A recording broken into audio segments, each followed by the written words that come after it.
अजित पवार महायुतीच्या रॅली आणि सभांमध्ये अनुपस्थित असल्याची चर्चा जोरदार सुरू आहे। अजित पवार आजारी आहेत असं शरद पवार यांनी म्हटलं। अजित पवारांची तब्येत ठीक नाही अशी माहिती आहे असं पवारांनी म्हटलेलं आहे। दादांच्या अनुपस्थितीच्या चर्चांवर शरद पवारांनी ही प्रतिक्रिया दिली। बारामतीच्या निवडणुकीनंतर अजित पवार आजारी आहे सांगताय, ते बाहेर पडत नाहीये, मोदींची सभा रोड शो होतोय, इकडेही ते जात नाहीये।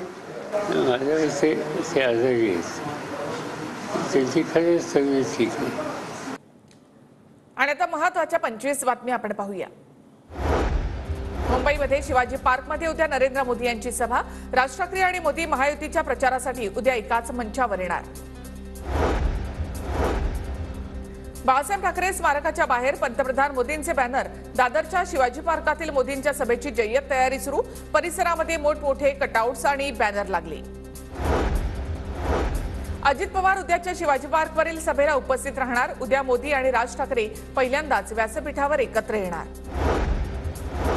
उद्धव ठाकरे आज मुख्यमंत्री शिंदेच्या बालेकिल्ल्यामध्ये राजन विचारे यांच्यासाठी ठाकरेंची ठाणे शहरामध्ये सभा।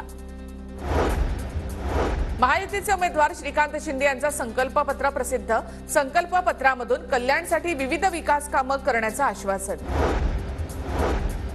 सटाण्यामध्ये पवारांची सभा सुरू असताना बॅनर पडला।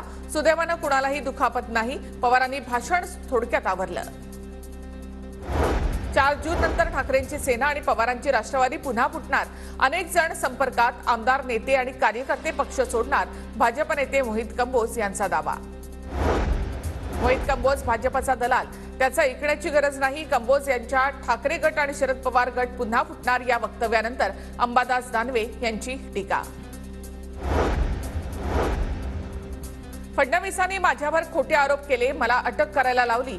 3 वर्षापूर्वी फडणवीसांनी मला समझोता करण्यासाठी फोन केले होते। शरद पवार गटाचे नेते अनिल देशमुखांचे फडणवीसांवर आरोप।